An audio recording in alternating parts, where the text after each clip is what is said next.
Pour ce tuto, on va s'intéresser à un cours du professeur Salin, les dipôles, et plus particulièrement des applications que l'on peut en faire. Pour commencer, on trace un cercle. Dans ce cercle, on va venir placer les dérivations unipolaires augmentées, c'est-à-dire AVL à moins 30 degrés, AVF à 90 degrés et AVR à moins 150 degrés. Il nous faut ensuite placer les dérivations bipolaires. Pour cela, il nous faut connaître le triangle d'Einthoven, c'est-à-dire D1 plus D3 est égal à D2. On ajoute donc ces vecteurs au cercle, D1 à 0 degré, D3 à 120 degrés et enfin D2 à 60 degrés. Pour terminer, on trace le trajet de la dépolarisation du cœur. Il part du centre du cercle et se fait dans le sens inverse des aiguilles d'une montre. Pour connaître la direction de la dépolarisation, on regarde le signe du signal. Si la dépolarisation se rapproche de l'électrode, dans ce cas, le signal sera positif. Pour vous aider, si son copain ou sa copine se rapproche, on est content, le signal est donc positif. A l'inverse, si la dépolarisation s'éloigne de l'électrode, alors le signal sera négatif. De la même manière, si son copain ou sa copine s'éloigne, on est triste et donc le signal est négatif.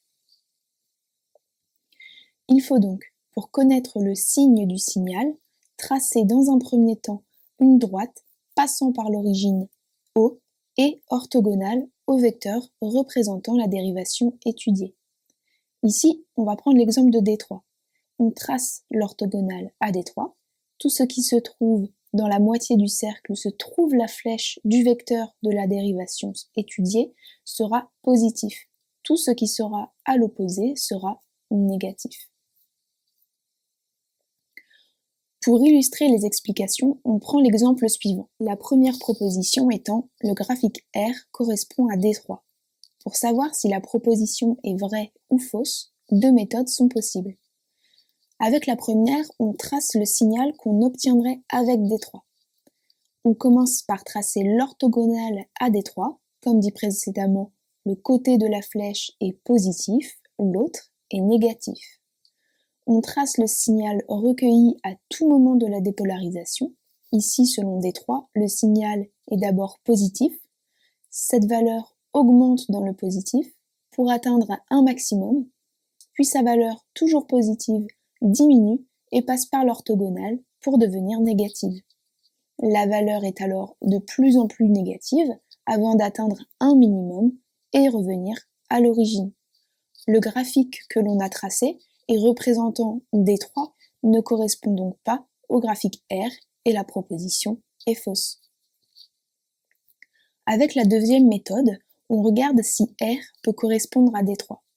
Dès le début, on peut voir que le signal R est négatif. Or, en D3, il est positif, ce qui montre que R ne correspond pas à D3. Si on continue, lorsque R est positif, D3, lui, est négatif. Cela confirme l'observation faite précédemment et R ne correspond donc pas à D3. Prenons maintenant une seconde proposition. Elle est le graphique N correspond à D2. Avec la première méthode, on trace l'orthogonale à D2, ce qui se trouve du côté de la flèche est positif, à l'inverse, ce qui se trouve à l'opposé est négatif. On trace le signal qu'on obtiendrait avec D2. Le signal est dans un premier temps négatif, puis devient positif pour redevenir négatif. Le signal que l'on obtient pour D2 correspond au graphique N, et donc la proposition est vraie.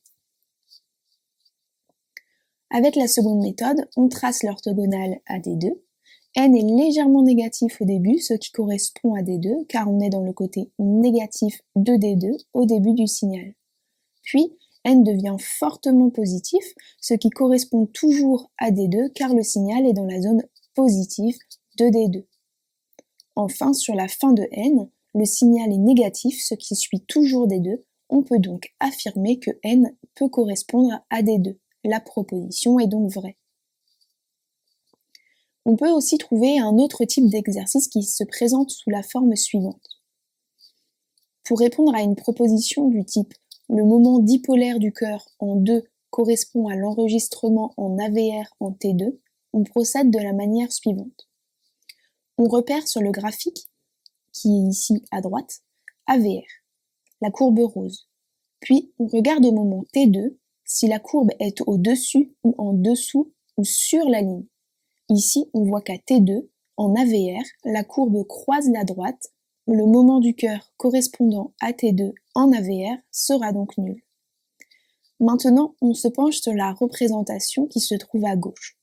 On trace l'orthogonale d'AVR. Comme dit précédemment, du côté de la flèche, on aura un signal positif, de l'autre, un signal négatif. Sur l'orthogonale, une valeur nulle.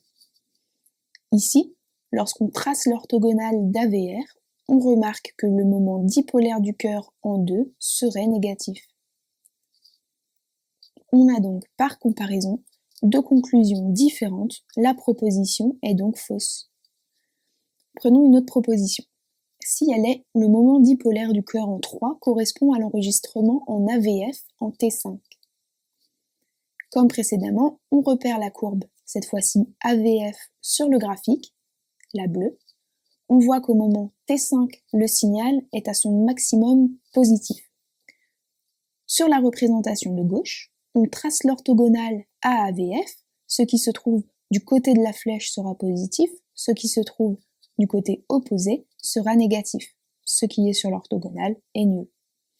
Ici, le moment dipolaire 3 est très positif. On a donc par comparaison 2 conclusions qui aboutissent à la même réponse, la proposition est bien vraie.